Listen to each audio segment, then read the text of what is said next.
we were fans of each other's stuff. That probably helps right off the bat. You feel like, oh, this person must have some sort of simpatico with me, you know?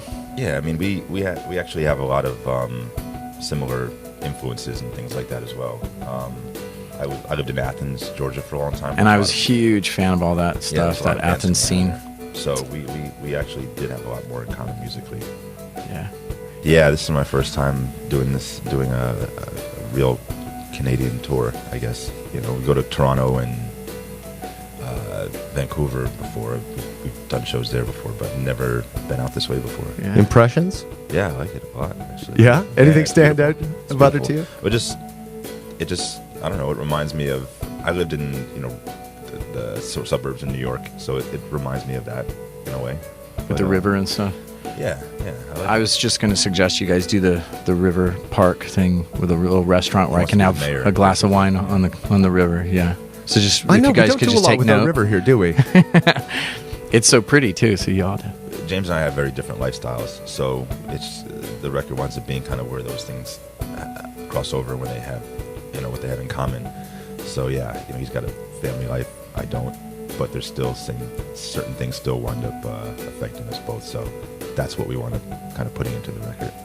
How does that work, being a family man on the road? Like wife, kids? Yeah, wife, kids. You know, you miss them, but I mean, I tell them I gotta bring money home for the piggy bank. That's how I explain it, you know. And we do FaceTime or whatever, you know. It helps. Yeah. So you don't want to just get like a road case like this and put them in there. It could work. I'm just saying.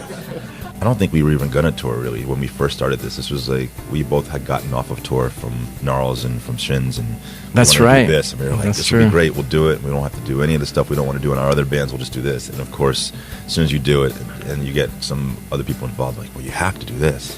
I mean, I was kind of seeking out James because of his voice and everything else, so I really wanted to work with him, whether in any way, you know. So, but what it turned into, I don't think we really had it in our heads. You know, it was just going to be something.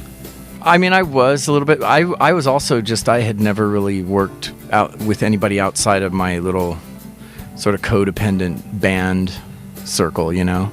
So it was a big sort of I don't know what, like blossoming time for me to get out of that little circle of friends and work with somebody, and it was great that it worked out. But I was nervous. I don't know. I just figured I'd probably come in here a little bit hungover and just and not want pictures taken probably. So, and I was right. So yeah. Okay, now I'm not gonna delve too far into the U2 thing. You're producing the new U2 record, I understand. I heard that too. Yeah. Do you have Bono in your contacts of your cell phone? That's all I want to know. It's not under his name. No, that would be. Do you call him Paul? No. Everybody calls him Bono. Yeah. Really, eh? Yeah, they do. I think his mom calls him Bono. I think so. I think it's been his nickname since he was probably 16 or 17 years old, something like that. Yeah. I'm gonna work on some Shin stuff. What are you doing? I'm not saying.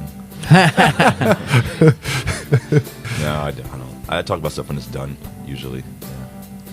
Well, it's just more practical because you start talking about something while you're working with somebody, and they're like, "What did you say about how it was going, or what it's supposed to sound like, or what it is?" It just gets a little bit too. It's more. I do it more out of having not done that in the beginning and regretted it more than having some philosophy on it or anything like that.